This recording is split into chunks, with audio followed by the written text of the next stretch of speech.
So I was convicted of first-degree murder in December of 1992. I was given a life sentence with parole. About maybe 15 months planning and plotting to escape, and I escaped successfully, and I was caught the same day.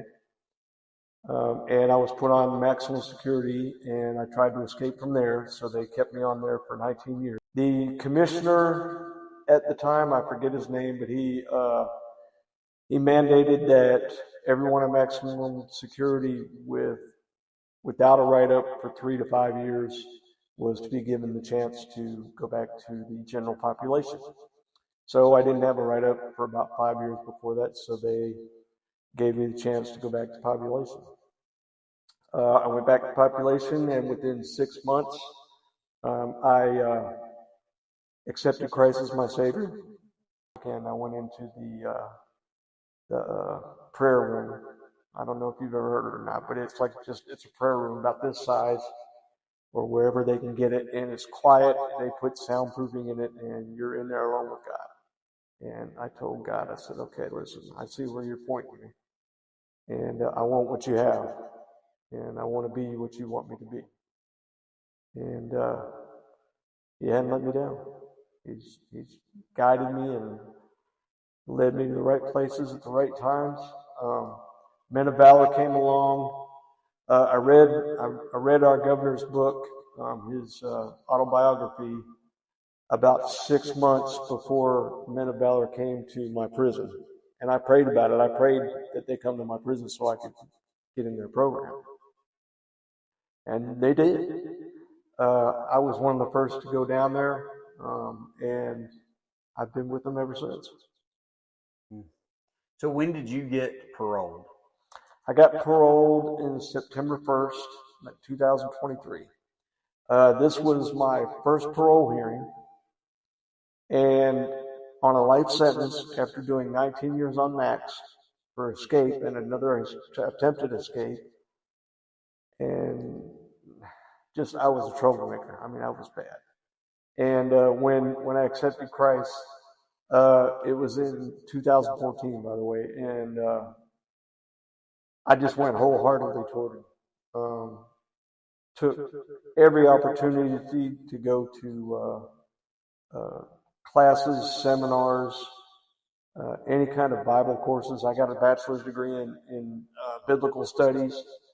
I've got something like 170 different certificates from different classes and so forth. And when I showed all this to the parole board, they said, "Okay, we believe you," and they let me go.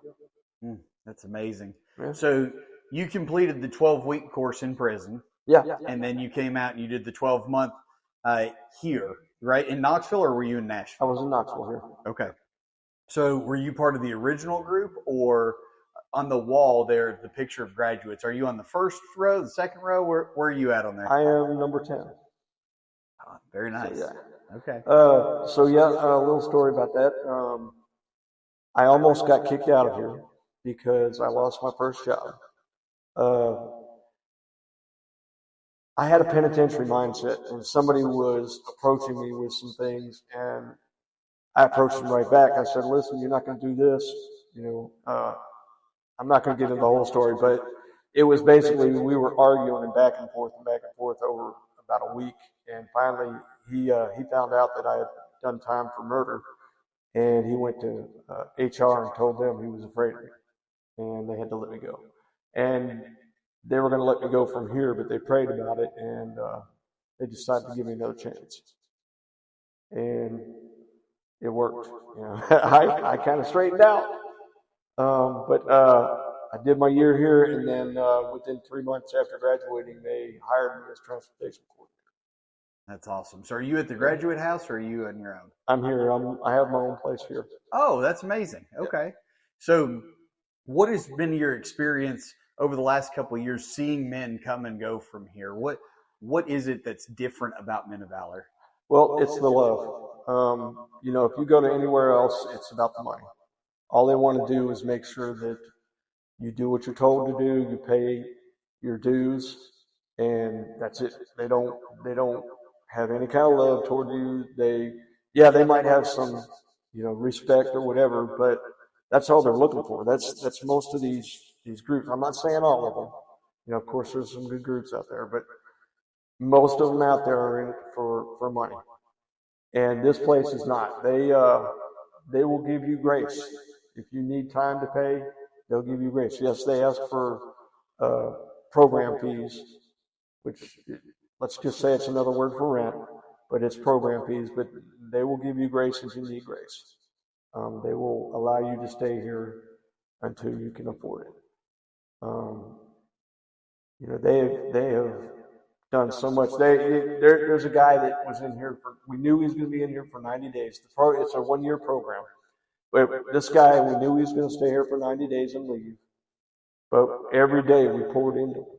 Every day, gave him love, gave him Christ, and he told us that. He said, "Listen, man, I don't want to leave, but I'm going to leave."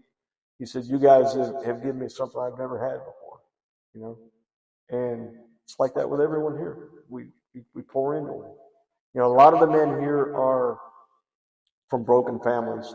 They have a lot of trauma as children, and in this world, we know it shouldn't be that way, but it is.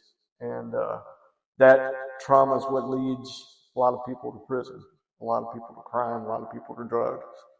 And, we try to help them with that. We try to help them with our program is designed to help addicts.